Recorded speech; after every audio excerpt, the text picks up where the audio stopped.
Good day. Welcome to the Talk It Out podcast. My name is Neal Bailey-Harper, and today, happy Father's Day. Let's say that. Happy Father's Day. The music I'm listening to comes from Gino, Joe, and John, the Vanellis, Gino Vanelli's album from 1978. The song is The River Must Flow.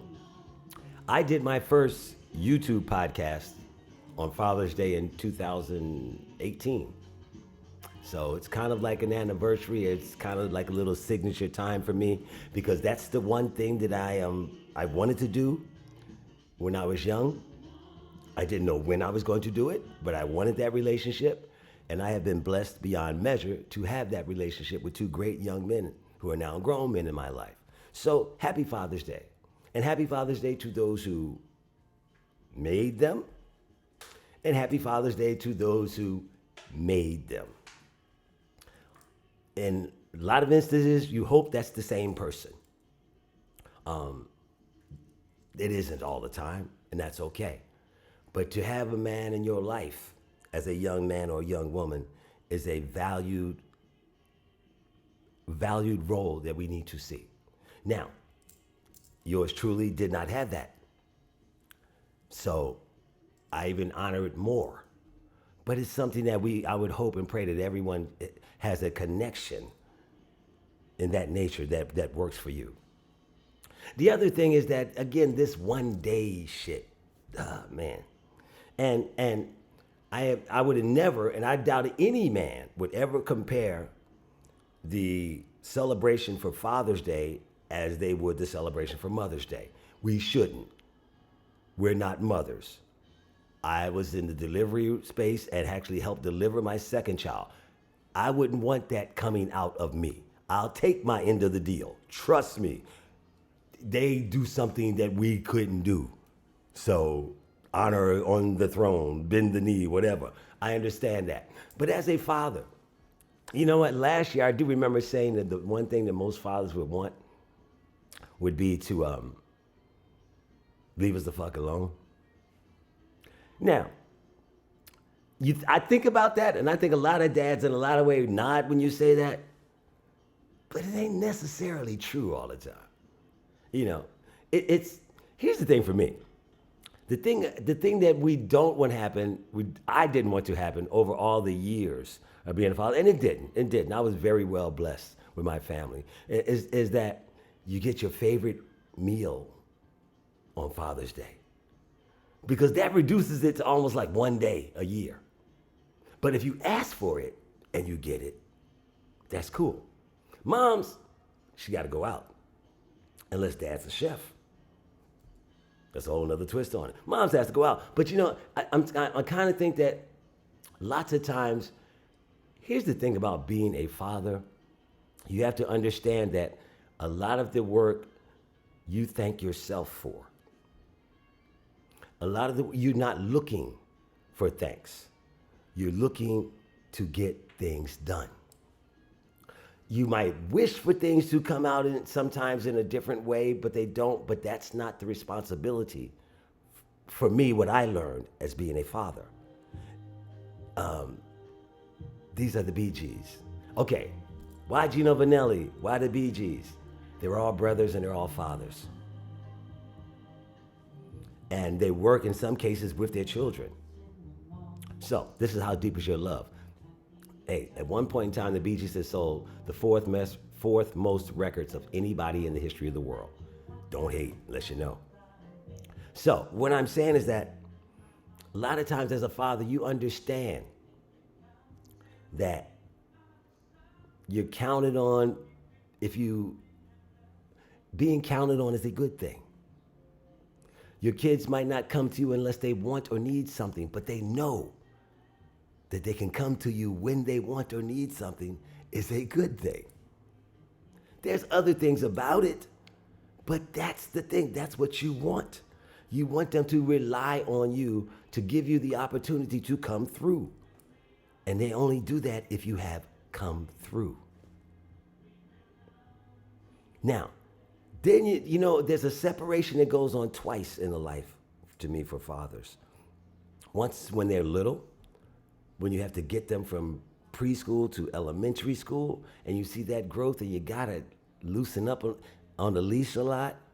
And then the others when they actually grow out of high school, that high school graduation. The high school graduation is a big thing. It is a big thing for all of us because at the same time you're leaving formal school, you're turning 18. Legally, you're responsible as a man. Here's the other thing too. We have to get past, and I'm talking we, people of my ilk, have to get past the generational aspect of things. I talk to men about it all the time, and we laugh and joke, but we know so what? At 18 or 19, we were gone from the home most of the time. That's what the time was then. Times are different now. People are different. So a lot of us want to say too, well, yeah, well, mom, we want to build our parents up as these hardcore, gave us the right thing, the strap or the switch or and all that kind of shit. A lot of times our parents did what they did the best they could, but they were limited by information, by opportunity. And they expressed things the way they did. Listen, if you're here today and you can express them the way you want, you thank the people who raised you. And it's just like your own recipe you create. If you process yourself, you process life through yourself, then you can take the things that you were brought up with, good or bad, take out of that what you need and apply it to your present situation. We say we want more for our children than we had for ourselves. That is not a material thing to me. If you give your children more spiritually and more internally than you got for yourself, they can get anything materialistically they want.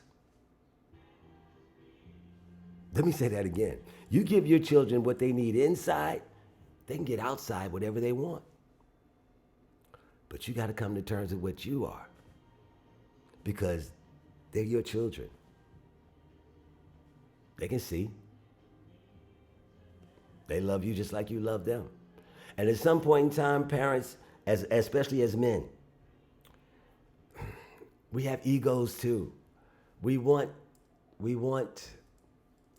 things to happen when we want them to happen sometimes. We feel like, again, we've never had a family before. Having children, your first child is new for everybody. I don't care what somebody else will tell you. They can give you things that they've seen that you might see, but they can't give you things that you will know with your own experience with your own children. This is the third set of brothers and fathers. Ronald, Ernie, Harold, the Isley brothers. They're brilliant. The song is Harvest for the World. Men, for lack of women, though I'm not trying to say men over women about anything, but this is Father's Day, so I'm going to talk. Men are responsible in a lot of ways for the condition of the world. Men can be responsible in a lot of ways for changing the condition of the world. But that starts with what we as men put into our children. Do you give them your view? Do you give them the world view? Or do you mix it together? See, July 31st, 1965, 1:23 in the afternoon. That's as much information I know about my father. My father passed that day. I was outside playing with my smaller brothers and sisters, and we got the message from my mother. My father and my mother were not married. My father had another family. I saw him on 2 occasions. I grew up hearing and I worked in the corner store for 8 years of my life from the time I was 11 until I went to college. Yes, we had jobs in the 70s when we were 11 and 12. And I heard a lot of people that would come in that store because my father was in that neighborhood that would look at me and tell me, you look just like your dad. Do you know how difficult that is to process when you don't have a picture? You saw him twice, maybe in your life. You got spanked from him one time because you were at his dry cleaners when you were 5 years old and you picked up a gun that your 6-year-old sister told you not to touch and he beat your ass. Do you know how hard that is? The older you get, the more people come by and say you look like your father. It got to the point that when I went to college and I came back, and now that I remember this is kind of crazy because I was 19, 20 going into these local bars, buying drinks for men I knew he hung out with. just to ask him, how was he? What was he like? What did he do? I found out from my grandmother eventually, because we used to have such brilliant talks and such warm talks, that she was the Wicked Witch of the West when I was growing up. But in college, we had a lot of talks, and she told me he played the saxophone. I never knew that. I played the saxophone. She told me he liked to dream about a lot of stuff. Yeah, I never knew that either. So he instilled things in me without me ever really knowing him that I never really knew about, that have blessed my life. Dads, do what you do. Your reward is life. Your children will carry it where they want to, and you can only get them to fly the plane. They're gonna land it by themselves. But if you're a good teacher, they're gonna be a good pilot. Every man out there who's done what he's supposed to do, thank you and bless you.